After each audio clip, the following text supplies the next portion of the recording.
Growing up, I had dreams and aspirations, but always felt like the kid that didn't fit in. For the most part, I wasn't a bad kid, but when I made the transition into adulthood, I turned to the streets for guidance. This led to getting locked up in juvenile hall, doing time in CYA, and eventually a 120-month sentence in federal prison. I had a lot of time to think and reflect during my federal sentence, so I share with you what I learned, hoping I can positively influence someone else's life with Prison Talk.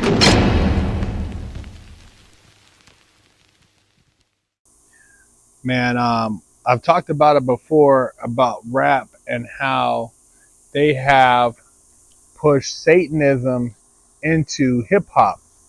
And Ian Carroll, shout out to Ian Carroll, does a great job exposing this in his interview on a podcast, talking about how they use young black men to push Satanism and how it interchanges with high-end fashion.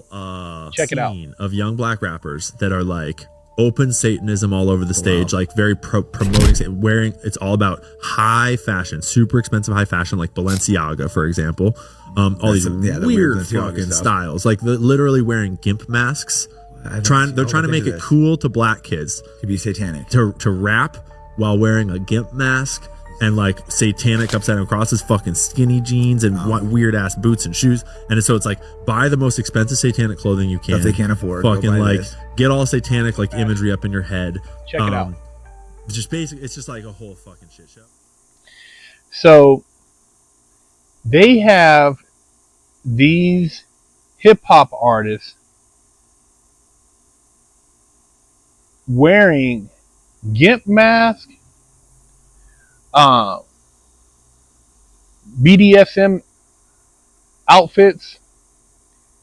They're choreographing their stage presence, their videos.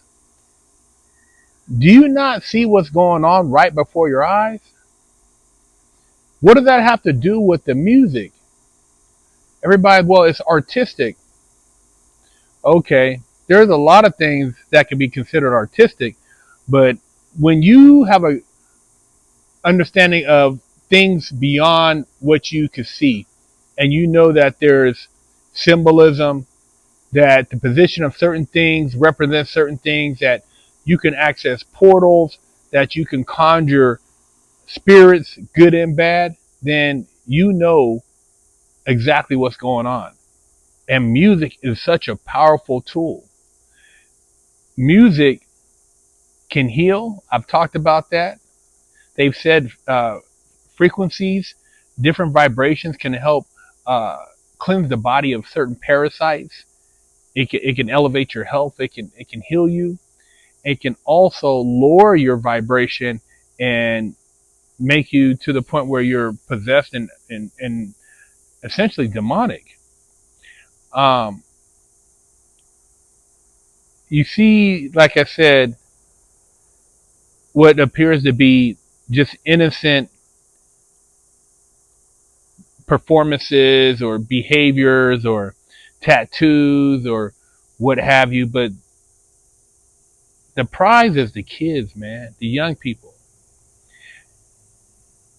If you look back throughout history, right, and you think about, there was people worshiping more than one God, right? These people worship various gods. It wasn't Jesus Christ. It wasn't Lord our Savior. They had other gods. They had Mithra. You had the sun god. You had the god of earth. You had Zeus. There's a bunch of different, off the top of my head, I can't like spin a bunch of them, like my mind's like right now, I can't think of all of them offhand, but there was a bunch of different gods. Baphomet, Satan. I mean, people worship all types of different gods. And throughout history, a lot of times there were certain sacrifices people made for these gods. And certain gods, under their doctrine, required sacrifices in order for you to be blessed while you were here. And if you look at how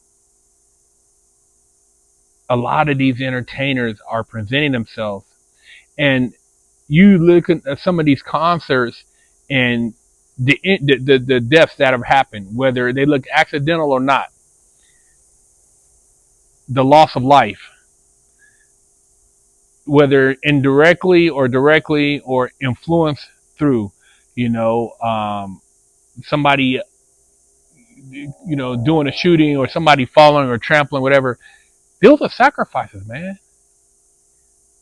That is a sacrifice. Whether you think so or not, you can say, "Oh man, you're reaching." No, man. This look at the symbolism behind a lot of these situations and where these people are and what they've accomplished in their field and how it's done. But if you look at like the direction, it's not a direction of enlightenment. The It's not something that's going to positively embrace your kids to where they're going to skip off into the sunset. It's a very dark vibration. And I'm all about fashion. I think fashion's cool. I like style and stuff, but I ain't never walk around no damn gimp mask on. Come on, man. They got these dudes wearing some of this, you know, heavy leather stuff, and I mean that's cool if you like it, but there's something behind it. Believe me, it's not just all innocence and style. And these people know what they're doing. And if you look at like the high fashion and the expensiveness of how people are going out ass backwards to buy it. They're robbing people. Some of them are taking people's life to get the money to buy this bullshit, to think that they're part of this, whatever group or demographic of people. And those are sacrifices being made. People are sacrificing their soul, man, for a watch, an outfit, a bag, a purse, what have you. So I don't know. I just think it's interesting. When I was taking a step back and look, and I remember like how serious it was when I was growing up. If you had a starter jacket or if you had certain shoes on, you had the J's. I mean, I remember the first time I heard about somebody getting their life took was when the Jordans, the original Jordans came out. Somebody robbed this dude and took his Jordans, man, and took his life for some Jordans. And back then they were $64, $70, some of them $75 for the new Jordans when they came out in the mall. And if you had them, you were balling. But this was back in the 80s, 70 something dollars, man. If somebody got their life took over some shoes, man.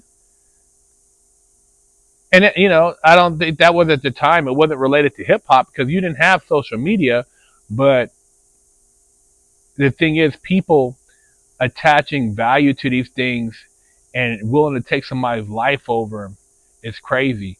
But the hip hop thing now, because of social media, I think is more prevalent, and you look at it differently.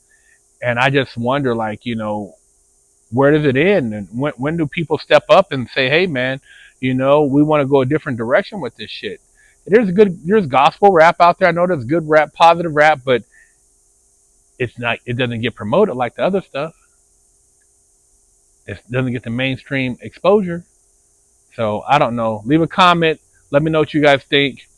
I know a lot of people say it's artistic, whether you're doing different types of things. I understand, man, but there is dark artistic and there's art that is not dark. I mean, as far as just this undertones, people say, some people want to say Charles Manson was artistic. He was a dark, evil dude, though. Call it what you want. You know what I mean? There's a lot of these guys that are artistic, but doesn't mean they're a positive people, that they wish, good things on people. Those people look for people who they can sacrifice, that they have no attachment or feeling towards. So let me know what you guys think. Big Herc 916.